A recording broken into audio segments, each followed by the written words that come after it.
Now that we've got the walls prepped properly, everything's cleaned off down to good solid bare wood, we're able to move on to the staining portion.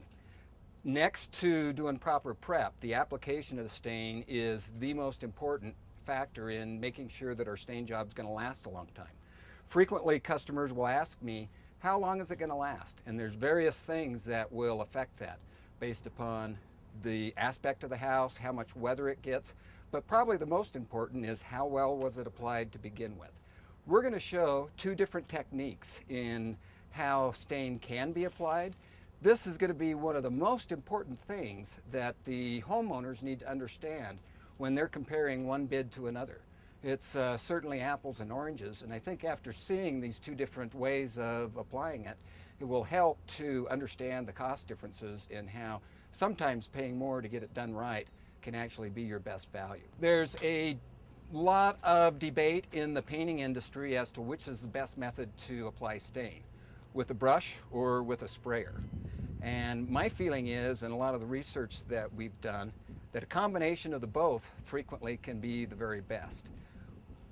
Exterior painting, the goal is to get as much stain onto and into the wood as possible.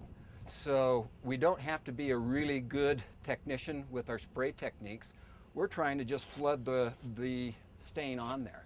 The next most important thing is using a brush as a back brush to aggressively work that stain as deep into the wood as we possibly can.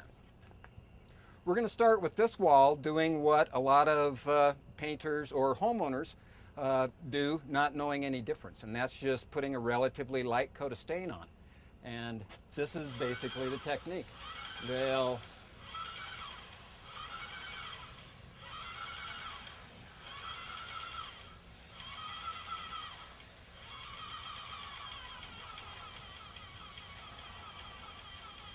And this actually looks pretty good. If a homeowner or even a contractor didn't know the difference, they'd say, wow, that looks pretty good. It's changed colors.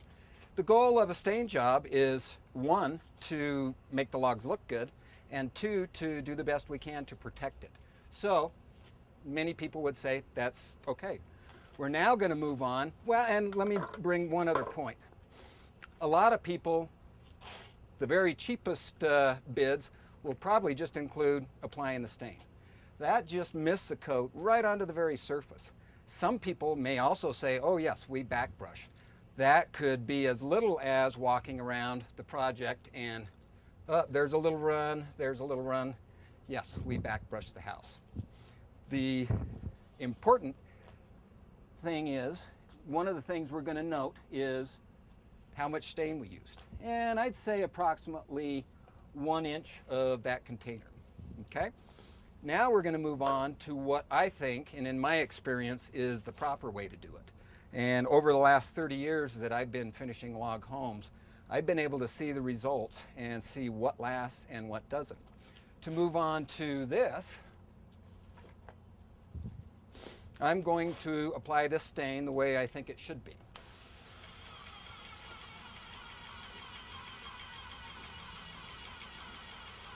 You'll see that I'm putting quite a bit more stain onto this wall than I did on that other side.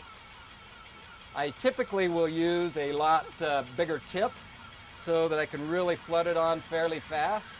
And I really want to see this starting to run down the surface. That lets me know that I'm starting to get enough.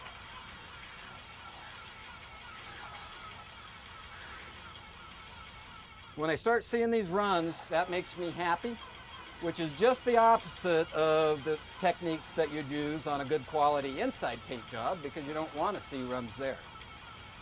I've got a lot of material on the wall, and that little brush, that's not a back brushing. This is a back brush. And we're going to very aggressively put some pressure on this. And the brush actually works like a mini paint pump in the terms of the little bristles put pressure onto the stain, which pushes the stain deeper into the wood cells. And with all of that running that took place, one would think that I'm wasting a bunch of stain. The only time I think I waste stain is if I see a whole bunch of drips working onto the ground, because we certainly don't want the ground to be stained. But all of those runs, I'm able to put all of that excess material and work it deep into the logs. And as you can probably start to see, this process takes a lot more work, takes more time, and a significant amount of additional materials. But I'm really not through yet with my first coat, because even though now that I've got all the excess brushed in there, there's some spots that are actually starting to dry out a little bit. And at this point, I'm going to apply a little bit more material. Some painters will call this a second coat, wet on wet coat. I consider this still the first coat of stain, and I'm working it in as deeply into the wood as I can and doing it to saturation, to where this wood is taking as much stain as it possibly can. So my terminology, this would still be a first coat of stain, whereas someone else could put another light mist coat like that and convince a homeowner who didn't know any different that they were getting that. So it's really important that homeowners, contractors compare apples to apples, oranges to oranges when it comes time to looking at bids and what kind of value you're going to get for the money that you're investing in the protection of your home. I don't think it takes a rocket scientist to figure out that this technique, even though it's costing some more money for materials and for labor, is going to be far better in protecting your home than that. One final thing to mention in terms of these two different processes. There's still more time and a little bit more that we're going to have to do with this first coat of stain in order to make sure we've got a good stain job. And that's what I refer to as babysitting the wall. Because I've flooded so much stain onto this wall, one of the good things is the stain actually runs into these small little log checks and kind of fills them up.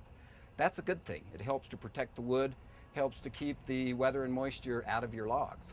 But for a while this wall's starting to dry, there's going to be little areas that are going to start to drip, and a run will come down. If you don't take care of that while it's wet, then it gives kind of an ugly, not appealing run mark. So for the next hour or so, depending upon what the weather conditions are, someone's going to have to keep an eye on this. And this is when I can go back to the small hand brush. Just making sure that we check for any runs and get them brushed out. Again, more time that it takes, but there's a big difference in doing it right.